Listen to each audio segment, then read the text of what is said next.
I went to the peace protest this Saturday in New York City in search of answers.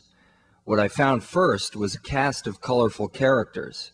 It's got a lot of personality for a dead guy. And I never thought I'd be like a militant nutball about this kind of thing, but I'm turning into one. I just think it's so Turning wrong. into a militant nutball? Yes. I even made some new friends. Nobody wanted them back here. It was the United Nations. You're lying about things like you always do. And they Oh, you must know me. How are you? Yeah. I discovered quickly that war isn't the answer to disarming Saddam, but the answer itself was a little more elusive. How would you solve the problem? What do you think would work? I don't know, but I know that going in and bombing them and threatening the lives of civilians is not the answer.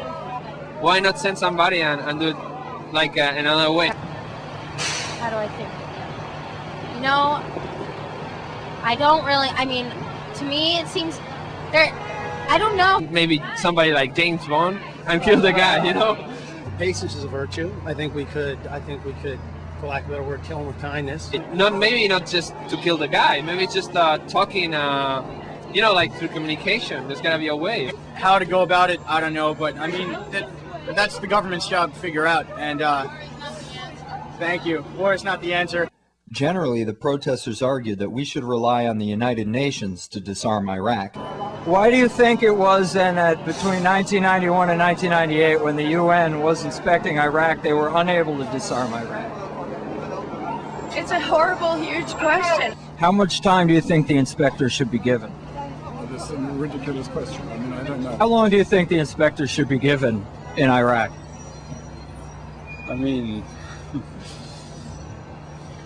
yeah, it's just not, I cannot tell. Do you think that in the past the world community has lived up to its responsibility to deal effectively with Saddam Hussein?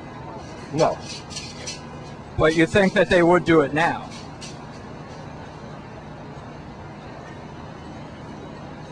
I don't think Saddam Hussein is the enemy. Is 8 years enough? Well, no, and this is a silly question. Who are you? Well, no, it's not, because they've already taken more than 8 years, and they have not yet disarmed Iraq. I think this is the end of it. Thanks. I was beginning to get the sense that some of these protesters distrusted the president's motives. I think that it's not just about protecting Iraqis, it's about harming Iraqis and stealing the oil. It's obvious that there's other interests than just finishing with this Moron. What is the real reason? So that we can drive SUVs that get 12 miles a gallon. I suspect that it is oil, but also I think that it's also closely connected with the control of water in the Middle East. He wants to be in charge of Iraq. He wants to basically dominate everything. Oil. To distract us from the economy. World global domination. The horrible atrocities and exploitation of resources committed by the American government in the wake of the first Gulf War gave people ample reason to suspect our motives now. Do you think that he's going to keep the oil fields after the war? Well, yeah. Why didn't we keep the oil fields after the original Gulf War?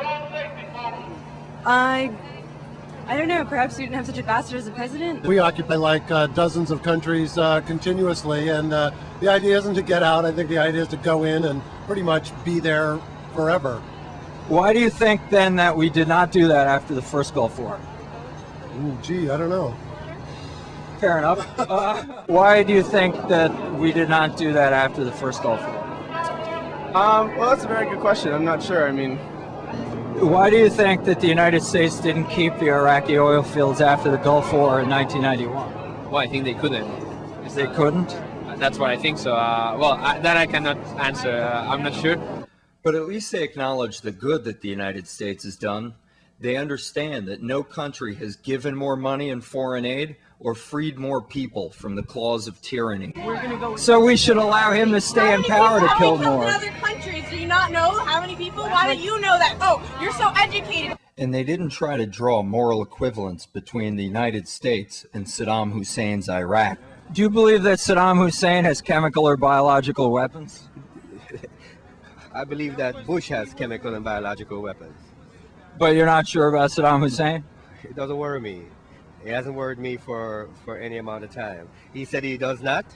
I think we pose a much larger threat. We have all throughout South America. We have all throughout the Middle East. we know that we have those weapons we should also be disarmed. I think everyone should be disarmed, including the United States. We are the world's largest military and also the largest stockpile of weapons, biological, nuclear, tactical, everything, right? The protesters presented solid arguments to back up their skepticism of the president. He wouldn't know anything about diplomacy. He'd never been out of the country, before he was elected. Maybe he went to Mexico or Canada. I don't remember. How would you compare Bush to Hitler? How are they similar? There's many analogies in their policies. Would I compare Bush to Hitler? Yeah.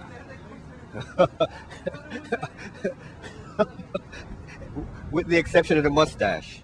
Although the protesters didn't make the case to back up their opinions, they did seem like nice people for the most part, the kind of people I'd be happy to call friends. But I don't think the name-calling or extremist language helps their cause. And hopefully, the more hot-headed among them will someday realize that mere disagreement does not make one evil.